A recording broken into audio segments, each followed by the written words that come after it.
Mga brothers, dumayo tayo ngayon dito sa Bristol, Imos, Cavite para tignan ang kanilang malakasang adventure scooter. Ito nga yung si ATR 180 at bago natin itong ikutan, kung gusto nyo pong suportahan ang ating YouTube channel, baka naman pwede kayo mag-subscribe at i-like ang ating episode. At kung dito naman po kayo nanonood sa ating Facebook page, pwede po kayong mag-follow at i-share naman ang ating video. So mga brothers, let's go! Sa go!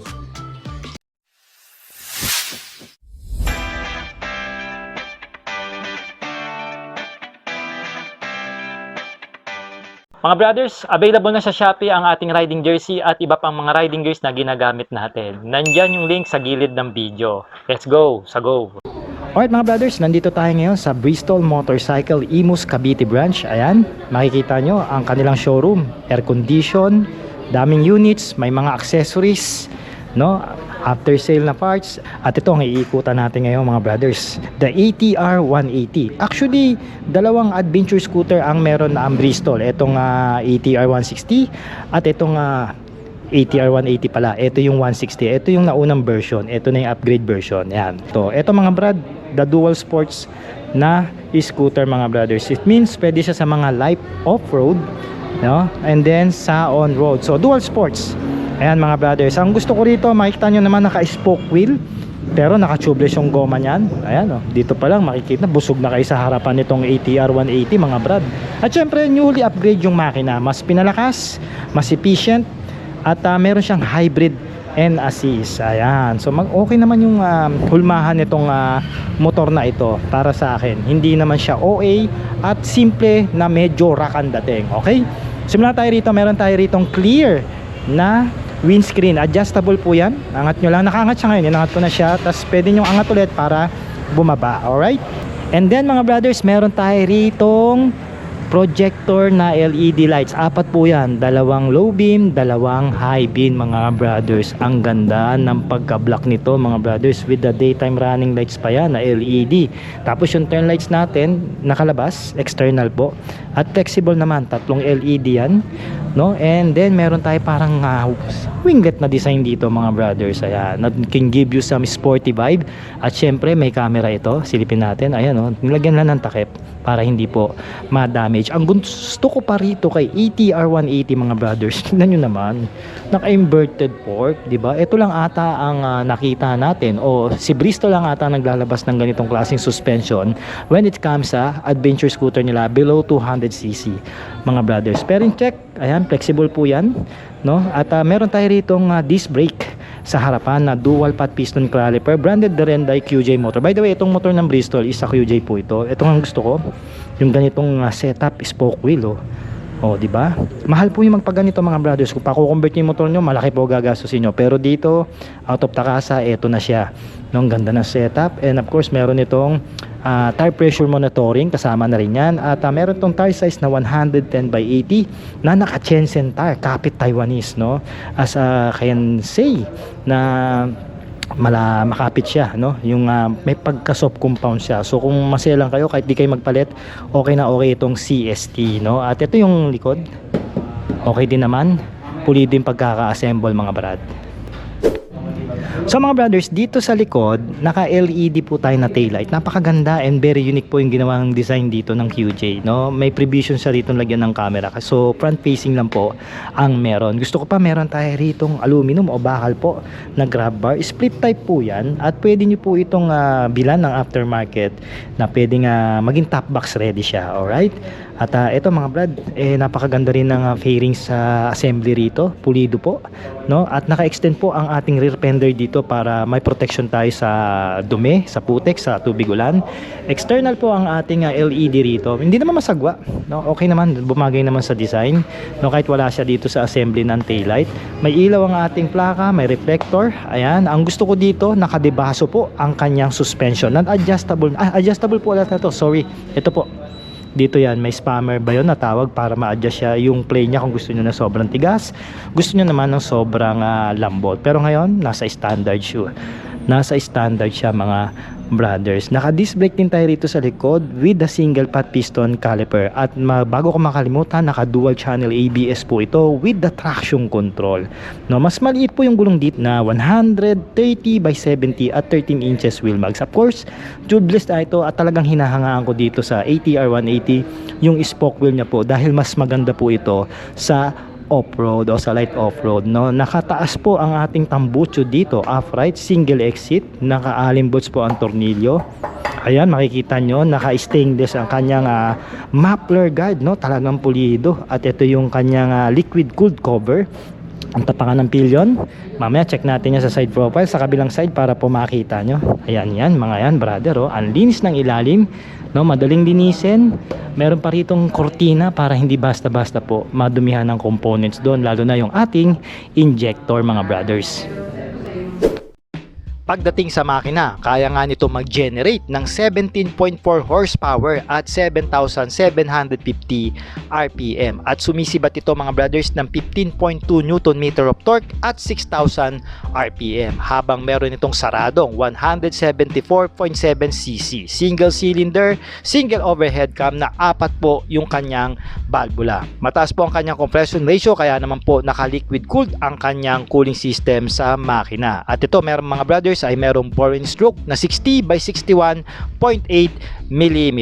Meron nga itong hybrid and assist na tumutulong sa kanyang arangkada na 0 to 3 seconds po pag hinataw nyo yung motor. At syempre pa, naka-fuel injected po ito mga brothers with the 8.0 fuel tank capacity pagdating sa kanyang tangke. At may claim po rito ang Bristol mga brothers na estimated na 40 km per liter pagdating sa kanyang fuel consumption, habang meron na lang po itong electronic starting pagdating sa makina. Alright mga brothers, let's talk about yung kanyang side profile mga brad. Very simple ang design dito na ginawa ng QJ, no? Pagdating sa decal works niya, may mga linings lang tayo rito ng red and white. At ito po may nakalagay ATR 180. Then dito sa gilid niya sa harapan, meron tayong malaking badge ng QJ Motor. Isa po ito sa nagustuhan ko. Napaka premium po ng datingan. Then meron na lang tayong decals dito ng red. Kabilang side check din natin, ayan, may traction control siya dito. Same approach din naman, at meron na ditong aluminum na tapakan. Ito solid to para sa pillion natin. Ganda na engagement, no? May locking sounds pa yan, di ba? At ang ating matting, syempre rubberized po yan, parang sa sasakyan mga brothers. Naka dual tone upholstery po ito. Yan, I can say na makapal po ito yung nilagay ng QJ. Naka dual stitches, hindi nila tinipid. At malapad, no? Mamaya check natin ito kung komportable ito upuan, pero masasabi ko na, hindi tayo bibiguin ito. Bukas ba ang ilalim? Ayan, no? Ang laki po ng ating underseat compartment. I guess kakasya na lang dito mga half face, yung kalahati, yung sinusuot ko yung pang classic. Siguro kung open face o full face, alanganin na kayo. Pero huwag kayo mag-alala mga brad. Meron naman siya ritong helmet hook, no? Para sa inyong dalawa. So tignan natin kung ano yung makikita rito sa cockpit mga brother. Syempre, obvious naman, pagka ganito ang setup, naka-smart key na yan o yung wireless na susian. So buksan natin yung compartment, push to open lang naman to. Ayan, dinan nyo lang konti at makikita nyo na po yung kanyang susi. Ayan, so may physical key ito. I guess nga itong physical key, kung sakaling nalobat siya, gusto nyo buksan yung compartment, nandyan niya sa ilalim. Then ito yung remote niya, meron siyang lock alarm, no? And then kung gusto nyo rin open yung seats, ito. Ayan, no? Then dapo tayo sa kanyang magandang handlebar. Ganda na kulay na handlebar. Para siyang dark gray. May QJ Motor dito na letterings, no? Dito sa kaliwa, meron tayo rito magandang handle grips. Sakto po sa isang large na kamay, no? Meron tayo rito mga brothers na parang hard plastic lang na N-bar. Siguro maganda to, palitan nyo. Pero parang bakal siya, aluminum. Alright, okay. At meron tayo dito ang adjustable po na levers, preno. Up to 4 lever po yan. At ang switches, syempre, ito ano to, premium to. Alam ko may backlight assist pa to. And ito yung horn, left and right, yung low beam, high beam, select and enter natin dun mamaya sa TFT display. So going naman dito sa kanan mga brothers, nandito yung ating electronic starting, side switch at ang ating stop start system button. Same din yung levers dito na adjustable, handle grips, ganun din. Yung side mirror kasi hindi pa nalagay dahil hindi pa ito na-activate. Okay, so ito naman yung kanyang TFT display, pakita natin dyan. Sigurado may mga basic indicators ito. At syempre nandyan yung speed meter, odometer natin, yung RPM natin. No, ito colored dito mga brothers na nakita ko sa internet. Pero hindi siya malaki. I guess nasa 5 inches lang ito. Yung dimension niya. Mas malaki ata yung sa ADX 7 inches ata yun na titingnan natin mamaya. Alright? At ayan, tapos nandito ang ating tank cap. Ayan, kung magpapagas kayo. So wala nang kahirap-hirap kung magpapagas kayo mga brothers. Dahil kahit di na kayo bumaba, madali na kayo makapag-refill mga brothers. Alright mga brothers, bike fitting para dito kay Bristol ETR 180 mga brothers. For the reference, may taas lang po ako na 5'4" in height at may haba lang po ang braso ko ng around 20 inches at syempre skinny build lang po tayo na rider. So sa mga katulad ko dyan na ganito ang build, ayan, magkakaroon na kayo ng idea, and of course sa mga mas matatangkad pa sa atin, no? So meron lang po itong seat height mga brothers na tumataas ng 780 mm. As you can see, nakatingkayad tayo dito pero konti lang naman. Ayan, naka-rubber shoes tayo.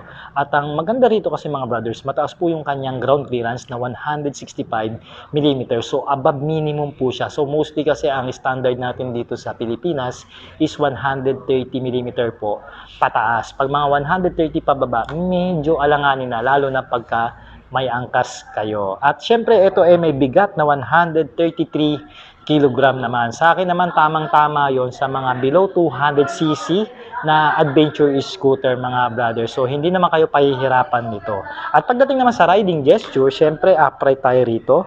Malapit yung setup ng handlebar, so hindi naman siya malayo, no? So malus ang ating braso, that can give you some comfort, especially pag naglo-long ride ka na. Additional pa rito mga brothers, yung kanyang seat position, pwedeng standard and then pwedeng put forward. Ito maganda to kung sakaling nasa highway kayo. Ayan, so pwede ka makapag-stretch, may option ka, no? So dalawa yung option mo, standard and put forward, no? And going naman sa kanyang seats, I can say na komportable siya. Ayan, maliit lang po ako. And even kung malaking bulas kayo dito o malalaking rider kayo o chubby kayo, siguradong malaki po yung room. Makikita nyo naman yung room dito. Pwede pa nga mag-angkas ng isa, bali 3 kayo, pero huwag nyo gagawin yun. And then ang ating angkasan sa ating magiging backride o pillion, siguradong magiging comfort po kasi maluwag din, especially pag naglagay kayo dyan ng top box with the backrest. Siguradong wala nang reklamo si Mrs. o si girlfriend. Kaya naman mga brothers, riding ergonomics nitong ETR 180 is pasado po sa atin. Alright.